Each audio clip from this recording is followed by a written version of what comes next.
Seorang ayah yang baik, akan melakukan hal apapun demi membahagiakan buah hatinya, termasuk lelaki driver ojek online alias ojol ini. Seorang driver ojol menjadi buah bibir komunitas ojek online di Indonesia, setelah videonya diviralkan oleh banyak akun media sosial.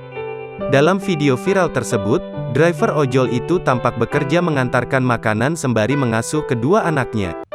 Satu anaknya membonceng di belakang, sementara adiknya dalam gendongan di depan. Salut, tulis akun @_nolver.id, Senin, tanggal 25 April tahun 2022, yang ikut mengunggah video tersebut. Dalam video sedih nan mengharukan itu, tampak seorang driver ojol memarkirkan motornya. Tapi lelaki itu tak tampak seperti driver ojol biasa. Di jok belakang, terdapat anaknya yang lelaki. Sedangkan di dadanya, lelaki driver ojol itu menggendong anaknya yang kecil.